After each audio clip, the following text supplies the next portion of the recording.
জেনওডি চ্যানেলের পক্ষ থেকে আমি মেহেদি আপনাদের সবাইকে জানাচ্ছি স্বাগত। আমাদের আজকের উপন্যাস হুমায়ুন আহমেদের লেখা আজ হিমুর বিয়ে এর দ্বিতীয় পর্ব। আমাদের গল্পপাঠ যদি আপনাদের ভালো লেগে থাকে তবে বরাবরের মতোই সে একই অনুরোধ, দয়া করে চ্যানেলটি সাবস্ক্রাইব করে যাবেন। এছাড়াও আপনাদের ভালো লাগা কিংবা মন্দ লাগা লাইক, কমেন্ট কিংবা শেয়ারের মাধ্যমে জানিয়ে যেতে পারেন। শুরু করা যাক আমাদের আজকের উপন্যাস আজ হিমুর বিয়ে এর দ্বিতীয় পর্ব। আমি মোবাইল ফোন বের করলাম। খালু সাহেব টেলিফোন করেছেন। তার গলার স্বর বরফের চেয়েও 10 ডিগ্রি নিচে। হিমু, ইয়েস স্যার, বান্দা হাজির। স্টপ, ইয়ার কি করবে না। তুমি এই মুহূর্তে আমার অফিসে আসো। এই মুহূর্তে তো আসতে পারবো না, আমি একজন মহিলার সঙ্গে কথা বলছি। আজ রাত 10টার পর তাকে আমার মা ডাকতে হতে পারে, তার প্রিপারেশন নিচ্ছি। ইউ স্টুপিড, এক্ষুনি আসো। আজ আমার বিয়ের দিন আমাকে বকাবকি করবেন না। বিয়ে মানে? তোমার খালার এইসব ফাজলামি আমি অনেক সহ্য করেছি। তোমার মতো একটা ভেগাবন্ডের সঙ্গে রেনুর বিয়ে? বদমাস কোথাকার। তোমার খালা বললেই হবে? রেনুর মা তোমাকে দেখলে স্যান্ডেল দিয়ে পেটাবে, এটা জানো? খালু সাহেব, রেনুর মা আমাকে খুবই পছন্দ করেছেন। অনেকক্ষণ আমার ডান হাত ধরে বসেছিলেন। তোমার ডান হাত ধরে বসেছিলেন? ফাজলামি করো। ফাজলামি করবো কেন? উনি আমার সামনেই আছেন, আপনি কথা বলবেন, নিন কথা বলুন। খালু সাহেব টেলিফোন লাইন কেটে দিলেন। রেনুর মা আবারও তার বিখ্যাত হাসি হাসতে শুরু করেছেন। হাসির কারণে এবার চোখ দিয়ে পানি পড়ছে। অনেক কষ্টে হাসি থামিয়ে বললেন, হিমু, আমাকে টেনে তোলো তো, পায়ে জোর পাচ্ছি না। আমি তাকে টেনে তুললাম। তিনি বললেন, রাত 10টার জন্য অপেক্ষা করার কোনো দরকার নেই। তুমি এখন থেকেই আমাকে মা ডাকবে। অবশ্যই ডাকবো। অবশ্যই ডাকবো বলে চুপ করে আছো কেন? ডাকো। মা, মা, মা। Thank you. নিশ্চয়ই তোমাকে আমি আগে কোথাও দেখেছি। মনে করো তো। তোমাকে মনে করতে হবে না, আমার নিজেরই মনে পড়বে। কি ব্যাপার, হাসছো কেন? আপনার কাণ্ড কারখানা দেখে হাসছি। আমাকে তোমার পছন্দ হয়েছে? খুব পছন্দ হয়েছে। আপনার মতো চমৎকার একজন মানুষকে রেনুর বাবা পছন্দ করলেন না কেন ভেবে অবাক হচ্ছি। আমার মেয়েও আমাকে পছন্দ করে না। তার ধারণা আমি পৃথিবীর সবচেয়ে বোকা মহিলা। রেনু সবসময় বলে, যে মহিলা বাবার মতো মানুষকে ধরে রাখতে পারে না সে মহা বোকা। স্বামীকে ধরে রাখতে বুদ্ধি লাগে না। কি লাগে বলো তো? ভালোবাসা। রেনুর মা ছোট্ট নিঃশ্বাস ফেলে বললেন, ওই জিনিসের অভাব আমার কখনো ছিল না, এখনও নেই। আবার মিউ মিউ শব্দ। এবার টেলিফোন করেছেন মাজেদা খালা। হিমু, এক্ষুনি বাসায় চলে আয়। কেন? তোর পায়ের মাপ লাগবে না, জুতা কিনতে হবে। তুই কি বিনা জুতায় বিয়ে করবি? এটা ছাড়াও ব্যাপার আছে। কি ব্যাপার? রেনু তোর সঙ্গে কথা বলতে চায়। টেলিফোনে কথা বলবে না, সামনাসামনি কথা বলবে। মারবে না তো? আর শুধু শুধু মারবে কেন? মেয়েটার মন এখন একটু ভালো, সে তার বাবার সঙ্গে কথা বলেছে। বাবা টেলিফোন করেছেন KLM-এর এয়ারপোর্ট থেকে।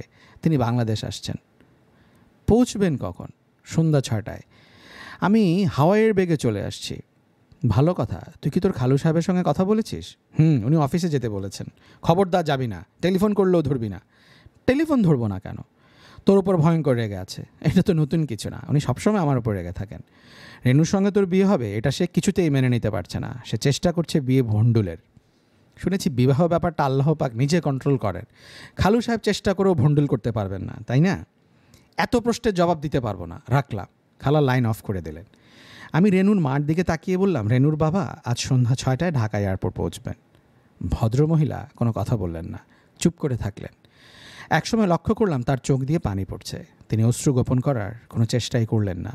আমি বললাম, ওনাকে একটা সারপ্রাইজ দিলে কেমন হয়? আমরা দুজন এয়ারপোর্টে চলে গেলাম ওনাকে আনতে।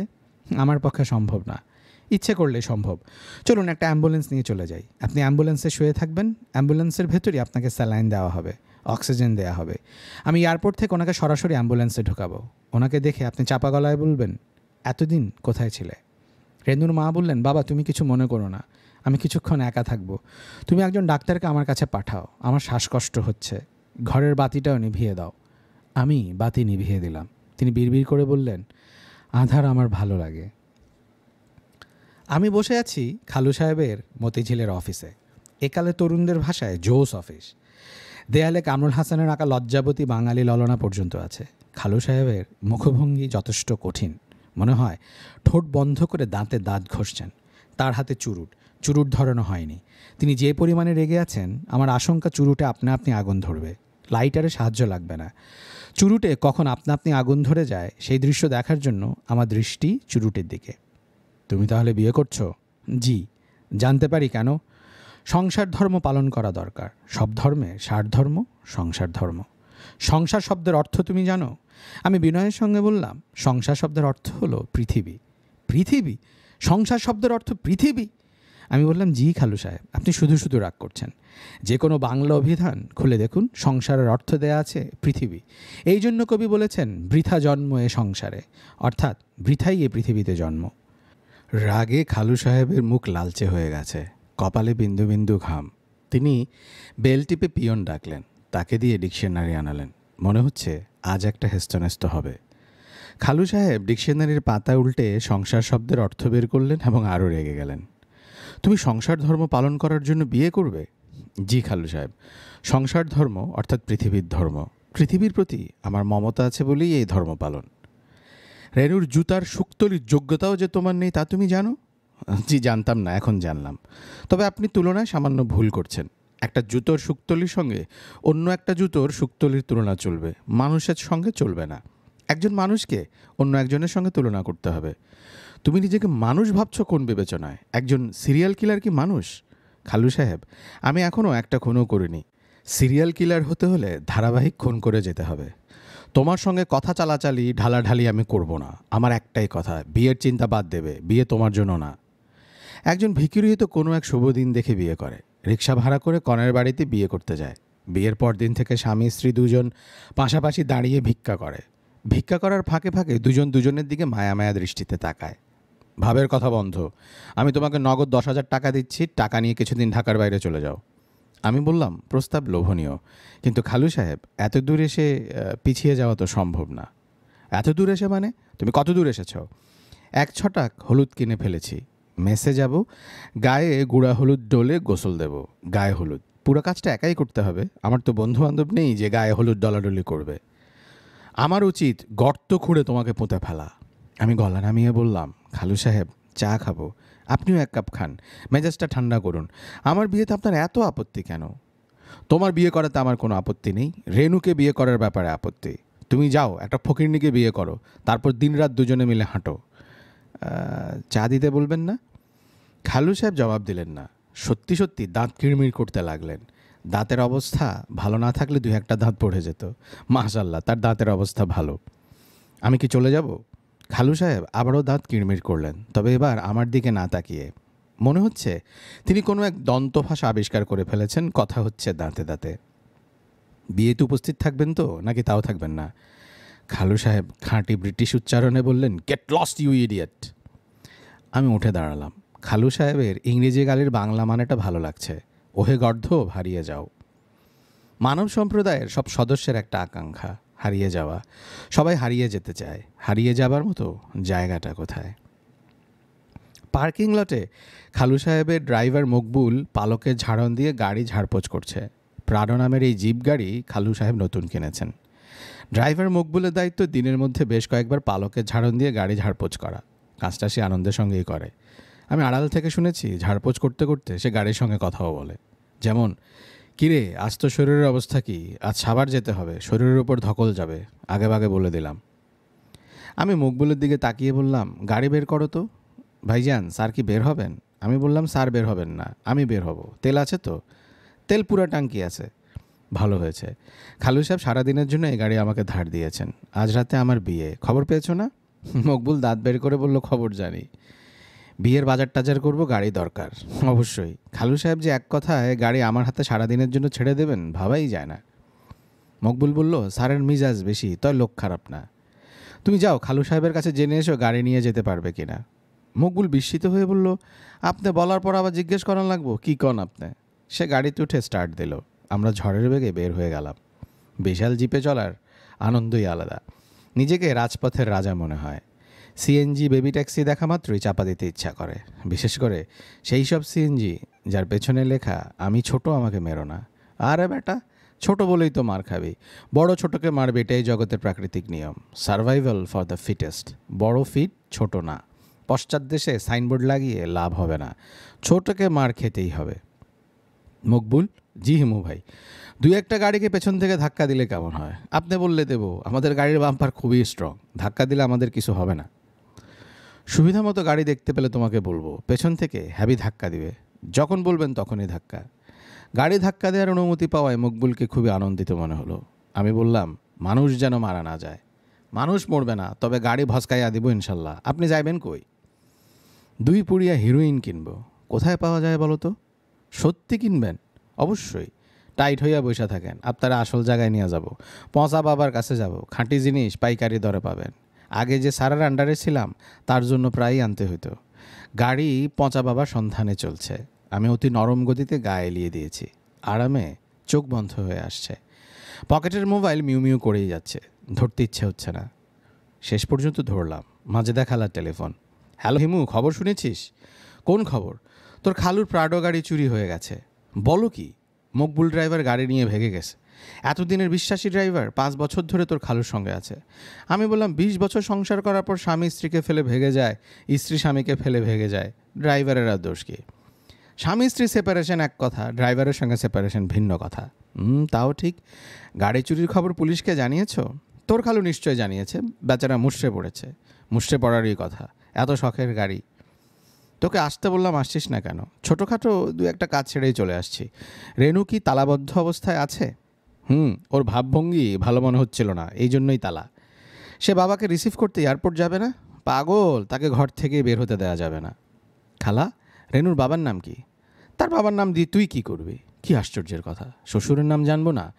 সন্ধ্যা 6টার সময় আমি একটা সাইনবোর্ডে ওনার নাম লিখে এয়ারপোর্টে দাঁড়িয়ে থাকবো। অতি সম্মানে শ্বশুর আব্বাকে গাড়ি করে ঢাকা শহরে নিয়ে আসবো। সত্যি যাবি? অবশ্যই। জামাই যখন হতে যাচ্ছি তখন জামাইয়ের শেষ দেখে ছাড়াবো। ওনাকে এয়ারপোর্টেই কদমবুসি করব। কদমবুসির পর মোসাহাবা করব, তারপর কোলাকুলি। তোর কথাবার্তার ভঙ্গি ভালো লাগছে না, বাসায় চলে আয় তো। খালা, সামান্য দেরি হবে, বিশেষ একটা কাজে যাচ্ছি। পচা বাবার দোয়া নেব, তারপর অন্য কথা। পচা বাবাটাকে? আছেন একজন, তরুণ যুব সম্প্রদায়কে শান্তির পুরিয়া বেলি করেন, বিশিষ্ট সমাজসেবক। ভেজাল মুক্ত শান্তিপুরিয়া একমাত্র তার কাছেই পাওয়া যায়। অন্য কোনো বাবার কাছে গেলে ভেজাল 2 নম্বরে জিনিস দিয়ে দেবে। খালা বিরক্ত হয়ে বললেন, আমি তোর অর্ধেক কথার কোনো মানেই বুঝি না, বিড়বিড় করে কি বলিস হাবি যাবি। টেলিফোন রাখলাম। খালু সাহেবের সঙ্গে কথা বলা দরকার। বেচারা নিশ্চয়ই গাড়ির শোকে কাতর হয়ে আছে। নতুন গাড়ি, স্ত্রীর অধিক। গাড়িতে রিক্সার আঁচড় লাগলে সেই আঁচড় কলিজাতেও লাগে। স্ত্রীর গায়ে রিক্সার আঁচড় লাগলে স্বামীর তেমন কিছু হয় না। খালু সাহেব, আপনার নাকি গাড়ি চুরি গেছে? আপনার হাতের কাছে কি নিয়ামুল কোরআন বইটা আছে? কেন? ওই বইয়ে হারানো বস্তু ফিরিয়া পাইবার আমল দেয়া আছে। অজু করে ওই আমলটা করে দেখতে পারেন। মানুষের মৃত্যু সংবাদ পেলে যে দোয়াটা পড়তে হয়, ইন্না লিল্লাহি ওয়া ইন্না ইলাইহি রাজিউন, এই দোয়া হারানোর বস্তুর বেলায়ও খুব কাজ করে। হারানো মানুষ ফিরে আসে না, কিন্তু বস্তু ফিরে আসে। হিমু, লিসেন, আমি কি করব তার পরামর্শ তোমাকে দিতে হবে না। গাড়ি হারানোতে আমি আপনার চেয়েও মর্মাহত। আশা ছিল আপনার গাড়িতে চড়ে বরযাত্রী যাব। বর রিক্সায় চড়ে বিয়ে করতে যাচ্ছে, দৃশ্যটা ভালো না। রিক্সাওয়ালাও বিয়ে করার সময় সিএনজি ট্যাক্সি ভাড়া করে। খালু সাহেব গেট লস্ট বলে টেলিফোনের লাইন আবারও কেটে দিলেন। ড্রাইভার মকবুল বলল, গাড়ি চুরির কথা কি বললেন বুঝলাম না। আমি বললাম, সব কিছু বোঝার প্রয়োজন নেই মকবুল, কম বুঝতে পারার মধ্যে এক ধরনের শান্তি আছে। পাগলদের দিকে তাকিয়ে দেখো, তারা কিছুই বোঝে না বলে মহাশান্তিতে আছে। কথা সত্য বলছেন ভাইজান। সামনের প্রাইভেট কারটাতে একটা ছোটোখাটো ধাক্কা দিব, নজর কইরা দেখা তারপর বলেন, আমি তৈয়ার আছি। আমি মকবুলের কথা মতো নজর করে দেখলাম 4 জন তরুণ তরুণীর দল, পেছনের 2 জন লটকালটকি করছে। জানালার কাঁচ খোলা, বিকট শব্দে গান বাজছে, হার্ড রক নামের বস্তু। ড্রাইভারের সিটে যে বসেছে সে গানের তালি স্টিয়ারিংয়ে মাথা ঠুকছে। ঢাকা শহরে এমন দৃশ্য আগে দেখা যেত না, এখন দেখা যাচ্ছে। আমি হাই তুলতে তুলতে বললাম, ছোটোখাটো ধাক্কা একটা দিতে পারো। মকবুল মনের আনন্দে ধাক্কা দিল। তরুণ তরুণীর দল হতভম্ব। প্রাইভেট কারের তরুণ ড্রাইভার ঘাড় ঘুরিয়ে তাকালো, চোখ মুখ খিঁচিয়ে বলল, এই শুয়ার কি বাচ্চা। আজকালকার তরুণরা ইংরেজি ভালো গালি দেয়, এই হিন্দিতে গালি দিচ্ছে কেন বোঝা গেল না। মকবুল বলল, স্যার আরেকটা দেই। আমি বললাম, দাও। দ্বিতীয় ধাক্কার পর তাদের ভীতি চরমে উঠল। তারা এখন অতি দ্রুত গাড়ি চালাচ্ছে, পালিয়ে যেতে পারলে বাঁচে এমন অবস্থা। মকবুল বলল, পিছে পিছে যাব স্যার। যাও। প্রাইভেট কার দ্রুত ডান দিকে ঢুকে গেল, আমরাও ডান দিকে ঢুকলাম। ওরা গাড়ির গতি বাড়াচ্ছে, আমরাও বাড়াচ্ছি। ওরা লেফট টার্ন নিয়ে গলিতে ঢুকে পড়লো, আমরাও গলিতে ঢুকলাম। মাইকেল মধুসূদনের ভাষায়, হে পামর পালাবি কোথায়, যেথায় পশিবি তুই পশিব সে দেশে। আমি বললাম, আরাম পাচ্ছ মকবুল? মকবুল সবকটা দাঁত বের করে বলল, বিরাট আরাম পাইতেছি ভাইজান। 15 বছর ধরে গাড়ির ড্রাইভারি করতেছি, এমন আরাম পাই নেই। আরেকটা ধাক্কা দেব? দাও। দানে দানে 3 দান। এবার একটু পাওয়ারের ধাক্কা দিই। দাও। তৃতীয় ধাক্কা দেবার পর গাড়ি সামান্য এগিয়ে থেমে গেল। আমরাও তাদের পাশে গাড়ি থামালাম। প্রাইভেট কারের তরুণ তরুণীরা উদ্বিগ্ন চোখে তাকাচ্ছে, এরা যথেষ্টই ভয় পেয়েছে। এই সময়ের তরুণরা সাহসী কর্মকাণ্ড করে, তবে এরা সাহসী না। আমি জানালার কাঁচ নামিয়ে বললাম, তোমরা ভালো আছো? কেউ জবাব দিল না। আমি বললাম, গাড়ি বন্ধ করলে কেন? চালাও, নাকি আমরা ধাক্কাতে ধাক্কাতে নিয়ে যাব? সেই ক্ষেত্রে গিয়া নিউট্রালে দিয়ে রাখো। প্রাইভেট কারের চালক বলল, হু আর ইউ? আমি বললাম, তুমি নিজেই আন্দাজ করো আমি কে। আমাদের কাছে কি চান? তোমাদের সঙ্গে গল্প করতে চাই। তারা মুখ চাওয়াচাওয়ি করলো। তোমাদের মধ্যে কেউ গল্প জানো? যে কোনো একটা গল্প বললেই হবে। টোনাটুনির গল্প বললেও হবে। পেছনের সিটের মেয়েটা বলল, লিভ আস অ্যালোন। আমি বললাম, তোমরা গাড়ি স্টার্ট করো, আমরা লাস্ট একটা ধাক্কা দিয়ে টেনে বের হয়ে যাব। গাড়ির চালক বলল, ধাক্কা কেন দেবেন জানতে পারি? আমি বললাম, সবাইকে দেখিয়ে তোমরা যে লতকালুতকি করছো এটা পছন্দ হচ্ছে না, তোমাদের কুৎসিত কর্মকাণ্ডের সামান্য প্রতিবাদ। পেছনের সিটের মেয়েটা বলল, সরি। তুমি একা সরি বললে তো হবে না, সবাইকে একসঙ্গে সরি বলতে হবে। সবাই একসঙ্গে বলল, সরি। আমরা গাড়ি নিয়ে বের হয়ে গেলাম। মকবুল দাঁত বের করে বলল, বিরাট মজা পাইলাম ভাইজান। আমি বললাম, মজার যে একটা অঙ্ক আছে সেটা যেন? জি না, জটিল অঙ্ক না, সহজ অঙ্ক, আবার বুঝতে না পারলে ভয়ঙ্কর জটিল। একটু বুঝায়া বলেন। আজকের এই ঘটনায় তুমি যতটুকু মজা পেলে, প্রাইভেট কারের যাত্রীরা ততটুকু বেমজা পেল। দুটো মিলে কাটাকাটি। বুঝেছ? জি বুঝলাম। একদল আনন্দ পেলে আরেক দলকে সেই পরিমাণ নিরানন্দের ভেতর দিয়ে যেতে হবে। বিজ্ঞানের ভাষায় কনজারভেশন অফ আনন্দ। পৃথিবীতে আনন্দ এবং দুঃখ সবসময় থাকবে সমান সমান। একজনকেও চরম আনন্দ পেলে অন্য একজনকে চরম দুঃখ পেতে হবে। পচা বাবার সঙ্গে দেখা হলো। বয়স 90-এর কাছাকাছি। ত্রিমাথার বুড়ো, 2 হাঁটুর মাঝখানে মাথা গুজে বসে আছে। 200 টাকায় 2 পুরিয়া দিল।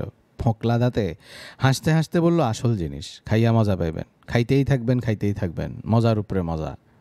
আমি বললাম, এত মজার জিনিস আপনি কখনো খেয়েছেন? বুড়ো কাশতে কাশতে বলল, না গো বাবা, আমি খাই নাই, আমি আসল মজার জন্য অপেক্ষায় আছি। আসল মজাটা কি? আসল মজা হইল মরণ। মরণের উপরে কোনো মজা নাই। বুঝলেন কিভাবে? এখনও তো মরেন নাই। আমার মতো বয়স তোমার যখন হইব, তুমিও বুঝবা মরণের উপরে মজা নাই। মরণ খুবই মজা। অবশ্যই, মরতে ইচ্ছা করে। বৃদ্ধ দীর্ঘ সময় চুপ করে থেকে বলল, না। না কেন? আসল মজা যত পরে আসে তত ভালো। আপনার পরিচয়টা কি? যে আপনার কাছে পুড়িয়া কিনতে আসে তার পরিচয় জানতে ইচ্ছা করে না? তাহলে আমার পরিচয় জানতে চান কেন? তুমি মেলা বাকওয়াজ করতেছো এই জন্য। তোমার নাম কি? হিমু। এটা তো মেয়ে ছেলের নাম। হতে পারে। মেয়ে ছেলেরাও কি আপনার কাছে পুড়িয়া নিতে আসে? আসে, কম আসে। মেয়ে ছেলেরা এই জিনিস কম খায়। তারা স্বামী পুত্রের জন্য পুড়িয়া কেনে। তুমি কি সংবাদের লোক? সংবাদের লোক ভয় পান না? বৃদ্ধ বয়সে মানুষের আক্কেল কমে, জ্ঞান কমে, চোখের দৃষ্টি কমে, তার সাথে ভয়ও কমে। আমি কাউরে ভয় পাই না। একটু আগে বললেন মেয়ে ছেলেরা স্বামী পুত্রের জন্য পুড়িয়া কেনে। কেন এই কাজটা করে? না কইরে উপায় আছে। নিশা যখন উঠে তখন স্বামী পুত্র ছটফট করে, শরীর যায় ফুইল্লা, মুখ দিয়া ফেনা ভাঙে। এই কষ্ট দেখানোর চেয়ে পুড়িয়া কিন্না দেওয়ান ভালো। আপনার ছেলে মেয়ে কি? মেয়ে নাই, 3 ছেলে, 3টাই হিরুঞ্চি। হিরুঞ্চি কি? যারা হিরোইন খায় তারারে বলে হিরুঞ্চি। আপনার 3 পুত্রই হিরুঞ্চি? জি। তারার মৃত্যুও ঘনায় আসছে। 3টাই ঘরে শুইয়া আছে। ছবি তুলবেন? আপনি যদি পত্রিকার লোক হন, ছবি তুলেন, ছাপায় দেন। ছবি ছাপিয়ে লাভ কি? লাভ লোকসান আপনারা বুঝবেন। আমার 3 হিরুঞ্চি পোলা আছে। সারাদিন 3 ভাই পুটলা পাকাইয়া শুয়ে থাকে। ছবি তুলনের এমন জিনিস পাইবেন না। সকালে 3টা 3 পুরিয়া খাইছে, সন্ধ্যাকালে আবার খাইব। যান, ছবি তুললে আনেন। আমি ছবি তুলতে গেলাম। মাজেদা খালার দেয়া মোবাইল টেলিফোনেও ছবি ওঠে। নোংরা দুর্গন্ধ ঘর, প্রস্রাবের বিকট গন্ধ, তার সঙ্গে যুক্ত হয়েছে ভাত পচার মিষ্টি গন্ধ। টিনের ছাপড়া, একটা জানালা আছে, জানালা বন্ধ। মেঝেতে চাটাই বিছানো, চাটাইয়ে 2জন ঘুমোচ্ছে। প্রস্রাবের গন্ধ এদের গা থেকে আসছে। 2জনের মুখই হা হয়ে আছে। হা করা মুখের সামনে মাছি ভনভন করতে অনেক দেখেছি। এখানে বিচিত্র দৃশ্য দেখলাম। মাছি মুখের ভেতর ঢুকে যাচ্ছে এবং বের হচ্ছে। জীবন্ত মানুষের হাঁ করা মুখে মশা মাছি কখনো ঢুকে না, মৃত মানুষদের মুখে ঢুকে। হিরোইনের ঘুমে ঘুমন্ত মানুষকে মশা মাছি মৃত মনে করছে, এটা একটা বিস্ময়কর ঘটনা। হিরোইন শিবিরে কি এই তথ্য জানে? 3 ভাইয়ের 1 ভাই দেয়ালে হেলান দিয়ে বসা। সে তাকিয়ে আছে আমার দিকে। আমি ছবি তুলছি, সে দেখছে কিন্তু কোনো প্রশ্ন করছে না। আমি বললাম, ভালো আছেন? সে হ্যাঁ সূচক মাথা নাড়ল। আপনার নাম কি? সে ঠোঁট নাড়ল। কি বলল বোঝা গেল না। আপনি বিবাহ করেছেন? সে আবারও হ্যাঁ সূচক মাথা নাড়ল। ছেলে মেয়ে আছে? সে 2 আঙ্গুল তুলে দেখালো। 2জন আছে, এটা বুঝতে পারছি। ছেলে না মেয়ে বোঝা যাচ্ছে না। ছেলেমেয়েরা কোথায়? এই প্রশ্নের উত্তরে সে স্পষ্ট করে বলল, চইলা গেছে। বলেই শুয়ে পড়ল। পার্কিনসন্স ডিজিজের রোগীর হাত যেভাবে কাঁপে সেইভাবে তার হাত কাঁপছে। এই কাঁপুনি ছড়িয়ে পড়ছে তার শরীরে। একসময় অবাক হয়ে দেখলাম তার পুরো শরীরই কাঁপছে, বিশেষ ছন্দে কাঁপছে। সে এখনও তাকিয়ে আছে আমার দিকে। চোখ বড় বড় করে তাকিয়ে আছে, কিন্তু কিছু দেখছে বলে মনে হচ্ছে না। তার দৃষ্টি মৃত মানুষের দৃষ্টি। মকবুল বলল, স্যার অবস্থা তো কেরোসিন। আমি বললাম, কেরোসিনের চেয়েও অবস্থা খারাপ, ডিজেল। মকবুল বলল, এইসব জিনিস ঘর বাড়িতে খাওয়া ঠিক না, ভালো জায়গায় খাইতে হয়। ভালো জায়গা কোনটা? সাভারের জাতীয় স্মৃতিসৌধ, তারপর ধরেন রায়ের বাজারের বুদ্ধিজীবী স্মৃতিসৌধ। দুইটার মধ্যে রায়ের বাজারেরটা ভালো, পিছনে নদী আছে, নদীর দিকে তাকায় হেরোইনসিরা মজা পায়। কেউ কিছু বলে না। কে বলবো? কেউ কিছু বলে না। রায়ের বাজারে একজন মিনারানি, ওনার জিনিসও ভালো, ফেন্সির 1 নম্বরটা ওনার কাছে পাওয়া যাবে। এই বিষয়ে তোমার জ্ঞান তো ভালো। প্রশংসায় মকবুল লজ্জা পেয়ে গেল। গাড়ি স্টার্ট দিতে দিতে বলল, এখন যাব কোন দিকে? রায়ের বাজারের বধ্যভূমির দিকে গেলে কেমন হয়? কোনো দিন দেখা হয় নাই। হাতে যখন একটা গাড়ি আছে, বিয়ার বাজার সদাই করবেন না? গরিবের বিয়ার আবার বাজার। সুযোগ যখন পাওয়া গেছে, বধ্যভূমিটা দেখে যাই। স্মৃতিসৌধ দেখে মুগ্ধ হওয়া ঠিক না। মুগ্ধ হওয়ার মানে যাদের স্মৃতিতে সৌধ তারা গৌণ, সৌধটা মুখ্য। তারপরও মুগ্ধ হতে হলো বড় একটা দেয়াল।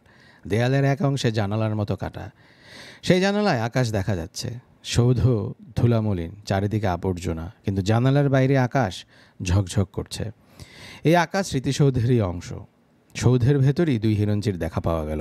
তাদের চেহারা নোংরা, কাপড় চোপড় নোংরা, কিন্তু তাদের চোখ স্মৃতিসৌধের জানালার মতো চকচক করছে। আপনারা ভালো আছেন বলে তাদের দিকে এগিয়ে গেলাম। দুজনেই নড়ে চড়ে বসলো, প্রশ্নের জবাব দিল না। মকবুল আমার সঙ্গে সঙ্গে আসছে। সে বলল, স্যার এরার সঙ্গে কথা বললে কোনো ফায়দা নাই, চলেন মিরপুরের দিকে যাই। মিরপুরে কি? বেনারসি শাড়ির কারখানা, বইয়ের জন্য একটা শাড়ি কিনবেন না? আমার এক ভাই আছে কারিগর, সস্তায় কিনায় দেব। 2 হিরঞ্চির সঙ্গে কিছুক্ষণ গণ করে তারপর যাই। শাড়ি কী ধরনের হবে এই বিষয়ে তাদের সঙ্গে কথা বলি। আর বাদ দেন তো স্যার, এরার সাথে চুরি চাক্কু থাকে, কখন কি করে ঠিক নেই। হিরঞ্চি দুজনকে তেমন ভয়ঙ্কর মনে হলো না। একজন তার পরিচয় দিল শামসু, ঠেলাগাড়ি চালায়। অন্যজন পরিচয় দিল না, সারাক্ষণই মাথা নিচু করে রাখলো। শামসু ভাই, এই জায়গাটা কি জানেন? জানবো না কেন, শহীদ বুদ্ধিজীবীর মাজার শরীফ। বুদ্ধিজীবী কি জানেন? শামসু দাস গলায় বলল, জানি। আপনাদের মতো ভদ্রলোক, ভালো কাপড় পরে, চোখে চশমা দেয়, গাড়িতে কইরা ঘুরে, সুন্দর সুন্দর কথা বলে। আমি বললাম, আজ আমার বিয়ে, শাড়ি কিনতে যাচ্ছি। কী রঙের শাড়ি কিনবো বলুন তো? মেয়ের গায়ের রং কি? শঙ্খের মতো সাদা। হিরঞ্চি শামসু অনেকক্ষণ ভেবেচিন্তে বলল, হলদা শাড়ি কিনেন, সাদার সাথে যায় হলদা। অপর হিরঞ্চিও সঙ্গে সঙ্গে মাথা নাড়ল। নেশাখোররা কোনো ইস্যুতে সহজে দ্বিমত পোষণ করে না। ড্রাইভার মকবুল বলল, অনেক ঘোরাফেরা করছেন, চলেন শাড়িটা কিনি, মিরপুরে যাই। শাড়ি কেনার টাকা তো নাই, 500 টাকা পেয়েছিলাম, 150 খরচ হয়ে গেছে, 300 আছে, এতে কি চলবে? বললাম না আমার ভাই আছে, বাকিতে কিনায় দেব। আমি বললাম, আগে থানায় চলো। থানায় যাবেন কেন? জরুরি কাজ আছে। কোন থানা? মকবুলের কথায় চিন্তায় পড়ে গেলাম। রেনুর প্রেমিক কোন থানায় আছে তা জানা নেই। মাজেদা খালার বাড়ি যে থানায়, সেখানকার হাজতেই তার থাকার কথা। অনেক সময় ওলটপালটও হয়। পুলিশের খুব উপরের লেভেলের নির্দেশে যখন কাউকে ধরা হয়, তখন আর এলাকার ভাগ থাকে না। চলো ধানমন্ডি থানায়, তারপর অন্য থানাগুলিতে যাব। আজ ধারাবাহিক থানা পরিক্রমা। থানায় আপনার ঘটনা কি? ওসি সাহেবকে বিয়ের দাওয়াত দেব। আর সত্যই দাওয়াত দেবেন?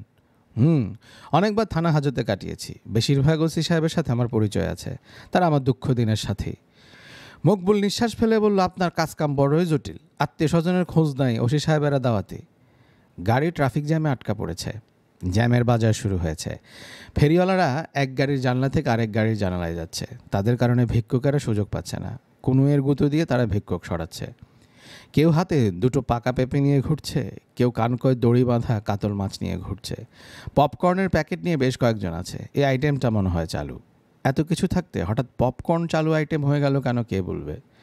ভ্রাম্যমান লাইব্রেরিও আছে। 10-12টা পেপার ব্যাগ বই নিয়ে কয়েকজন ঘুরছে। হ্যারি পটার, জেনারেল মোশাররফের আত্মজীবনীও বিক্রি হচ্ছে।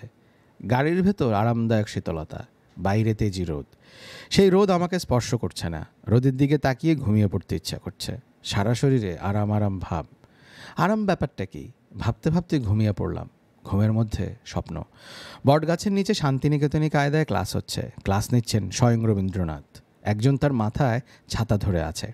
ছাত্রধর খুব পরিচিত, কিন্তু কে তা আমি ধরতে পারছি না। রবীন্দ্রনাথের হাতে এক ঠোঙা পপকর্ন। তিনি পপকর্ন চিবুতে চিবুতে আরাম কি তার ব্যাখ্যা দিচ্ছেন। তিনি বলছেন, আরাম 2 প্রকার, শারীরিক এবং মানসিক। এই যে আমি পপকর্ন খেয়ে মজা পাচ্ছি, এটা শারীরিক আরাম। আবার পপকর্নগুলি দেখতে বোঁটাহীন শিউলি ফুলের মতো। এক ঠোঙা ফুল দেখে যে আরামটা পাচ্ছি তা মানসিক।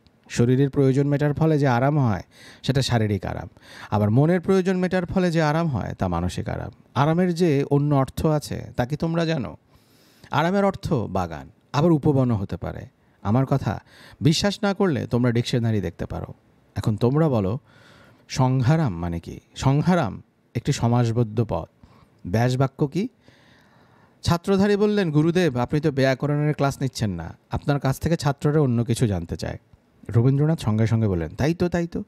আচ্ছা, আরামের সঙ্গে মিল দিয়ে শব্দ লিখতে থাকো, এতে অন্তঃমিলের বিষয়টা সরগর হবে। আরাম, হারাম, আমি এই দুটো বললাম, বাকিগুলো তোমরা বের করো তাড়াতাড়ি। এই সময় ঘুম ভাঙল। গাড়ি থানা কম্পাউন্ডে ঢুকেছে। থানার সেন্ট্রি সরু চোখে তাকাচ্ছে। এত বড় গাড়িতে কে এসেছে আঁচ করার চেষ্টা। সেই অনুযায়ী ঠিক করবে স্যালুট দেবে কি দেবে না। সিভিলিয়ানদের নিয়ে এই এক সমস্যা, কে বিশিষ্টজন কে বিশিষ্টজন না এইসব গায়ে লেখা থাকে না, তাদের কোনো আলাদা পোশাকও নেই। ভবিষ্যতের মানুষদের এরকম ব্যবস্থা থাকবে বলে মনে হয়। সবাইকে শরীরে ব্যাজ পড়তে হবে, সেই ব্যাজ বলে দেবে লোকটির পেশা কি, ব্যাংকে তার কত টাকা আছে, বিবাহিত কিনা, রক্তের গ্রুপ, বয়স ইত্যাদি ইত্যাদি। ওসি সাহেব আমার পরিচিত, নাম সুলেমান। তার সময় আমি একবার দুরাত হাজতে ছিলাম। শেষটায় ভালো খাতির হয়ে গিয়েছিল। তার স্ত্রী রান্না করা হাঁসের মাংস এবং ভুনা খিচুড়ি টিফিন ক্যারিয়ারে রান্না করে খাইয়েছিলেন। ভদ্রমহিলার নাম পারুল। তিনি আমাকে দেখেই ভ্রুকুচকে গম্ভীর হয়ে গেলেন। আমি অতি বিনয়ের সঙ্গে বললাম, স্যার কেমন আছেন? ওসি সাহেব বললেন, কী চাও? একটা বিশেষ প্রয়োজনে এসেছিলাম স্যার। কী প্রয়োজন বলে বিদায় হও, নানান ঝামেলায় আছি। তোমার সঙ্গে কথার খেলা খেলতে পারবো না। কি বলতে এসেছো স্ট্রেট বলো, নো হাঙ্কি পাঙ্কি। আমি বললাম, আরামের সঙ্গে মিল হয় এরকম কয়েকটা শব্দ দরকার। আমি একটা পেয়েছি, হারাম, আর পাচ্ছি না। ওসি সাহেবের চেহারা থেকে বিরক্তিভাব দূর হয়ে চিন্তিত ভাব চলে এলো। তার মস্তিষ্ক এখন আরামের সঙ্গে মিল আছে এমন শব্দ খুঁজে বেড়াচ্ছে। ওসি সাহেব চাচ্ছেন না, কিন্তু মস্তিষ্ক তার কাজ করেই যাচ্ছে। নিজের মস্তিষ্কের উপর মানুষের যে পূর্ণ নিয়ন্ত্রণ নেই তা মানুষ জানে, কিন্তু স্বীকার করে না। ওসি সাহেব বললেন, হিমু বসো, চা খাবে? জি খাবো। ওসি সাহেব চোখের ইশারায় চা দিতে বললেন। চোখের ইশারায় এমন ব্যবহার আগে দেখিনি। ওসি সাহেব বললেন, আরামের সঙ্গে হারাম ছাড়া তো আর কিছু পাচ্ছি না। আরও অনেক আছে। বাংলা ভাষা সহজ জিনিস না, বিশাল সমুদ্র। তুমি থানায় এসেছো কেন সেটা বলো। আরাম হারাম নিয়ে যে আসনি এটা আমি জানি। আপনারা কি কোনো অল্পবয়সী ছেলেকে আজ ধরে এনেছেন? অল্পবয়সী ছেলে বলে তো আমরা সবসময় ধরে আনি। যে ছেলের কথা বলছি সে তেমন কোনো অপরাধ করেনি। তার অপরাধ, সে তার প্রেমিকার বাড়ির সামনে বসেছিল। বুঝেছি, তুর্য তোমার কে হয়? আমার কেউ হয় না, কেউ না হওয়াই ভালো। মেরে হাড্ডি গুঁড়া করে দেওয়া হয়েছে। উপরের নির্দেশ ছিল? হ্যাঁ ছিল। উপরের নির্দেশে এক দফা মারা হয়েছে, তারপর নিজের দোষে আরেক দফা মার খেয়েছে হাজতে। হাজতে কি করেছে? হিরোইন নেওয়ার টাইম হয়ে গেছে, সঙ্গে নাই জিনিস, আধা পাগল হয়ে গেছে। পুরিয়ার জন্য সবার হাতে পায়ে ধরছে। কী যে অবস্থা, শরীর গেছে ফুলে, পেশাব করে কাপড় নষ্ট করেছে, দুর্গন্ধে কাছে যাওয়া যায় না। সে কার ছেলে জানেন? বাবার আইডেন্টিটি ডিসক্লোজ করা যাবে না, সমস্যা আছে, শুনলে আপনি খাবেন।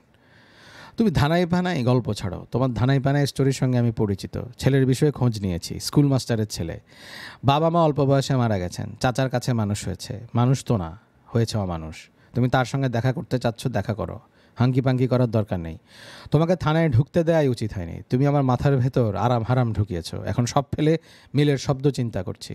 আমার তো ধারণা এই দুইটা ছাড়া নেই। অবশ্যই আছে, থাকলে বলো, মাথার ভনভনানি দূর হোক। আমি বললাম, আরাম, হারাম, গেরাম, ব্যারাম, ক্যারাম। ওসি সাহেব বললেন, আর কি আছে? অবশ্যই আছে, আপনি চিন্তা করতে থাকুন, আমি এই ফাঁকে তুর্যের সঙ্গে কথা বলে আসি। তুর্যের চেহারা সুন্দর হবে এটা আমি ধরেই নিয়েছিলাম। এতটা সুন্দর হবে কল্পনাও করিনি। একজন দেবদূত হাজতের শিক ধরে বসে আছে, বড় বড় স্বচ্ছ অভিমানী চোখ। চোখের দিকে তাকালেই মনে হয় কিছুক্ষণ আগে এই চোখ অশ্রুবর্ষণ করেছে। প্রাচীন গ্রিক ভাস্কররা এই ছেলেকে দেখলে মডেল হিসেবে অবশ্যই ব্যবহার করতেন। এই ছেলের গায়ে কেউ হাত তুলতে পারে ভাবাই যায় না। রেনুর পাশে এই ছেলেকে দাঁড় করিয়ে ভোটাভুটি করলে তুর্যের ভোট বেশি পাবার সম্ভাবনা আছে। হ্যালো তুর্য।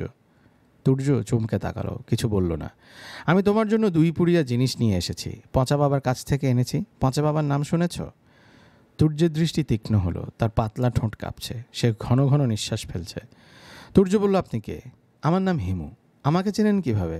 রেনুর মাধ্যমে চিনি। রেনুর কথা মনে আছে তো? তুর্য বলল, পুড়িয়া দিন। এখনই খাবে? তুর্য জবাব দিল না। আমি দেখলাম তার হাতের আঙুল কাঁপছে, ঠোঁট কাঁপছে, চোখের পাতাও কাঁপছে। আসন্ন নেশার উত্তেজনাতেই এমন হচ্ছে। রেনুর বিয়ে হচ্ছে, এই খবর পেয়েছ? না। কার সঙ্গে বিয়ে হচ্ছে? আমার সঙ্গে আজ রাত 9টা থেকে 9:30টার দিকে বিয়ে হবে। তুমি কি বরযাত্রী হিসেবে যেতে চাও? তুর্য জবাব না দিয়ে বলল, আমাকে পুড়িয়ে দিন। এত তাড়াহুড়ো কেন? আগে কথা বলি। কথা বলতে ভালো লাগছে না। রেনুর সঙ্গে কথা বলবে? না। না কেন? রেনুর সঙ্গে তোমার ভাব আছে না? জানি না। জানবে না কেন? আমি বুঝতে পারি না। যাই হোক, তোমাকে আমি ছোট্ট একটা কাজ দেব। জটিল কোনো কাজ না, সহজ কাজ। কাজটা করা মাত্রই পুড়িয়া হাতে পাবে, ওয়ার্ড অফ অনার। কাজটা কি? রেনুকে বলবে সে যেন তার হাতের রগ না কাটে। টেলিফোনে বলবে, আমি লাইন করে দেব, তুমি বলবে। হাতের রগ কাটা মানে কি? রেনু বলেছে আমার সঙ্গে যদি তার বিয়ে হয় তাহলে সে তার হাতের রগ কেটে মারা যাবে। সে 7 o'clock ব্লেড নিয়ে তৈরি। তুর্যের ঠোঁটে সামান্য হাসির আভাস দেখা গেল। সে সঙ্গে সেই হাসি মুছে ফেলে বলল, আমি টেলিফোন করব। থ্যাংক ইউ, আমি লাইন করে দিচ্ছি। টেলিফোনে কথা শেষ হওয়া মাত্র পুড়িয়া।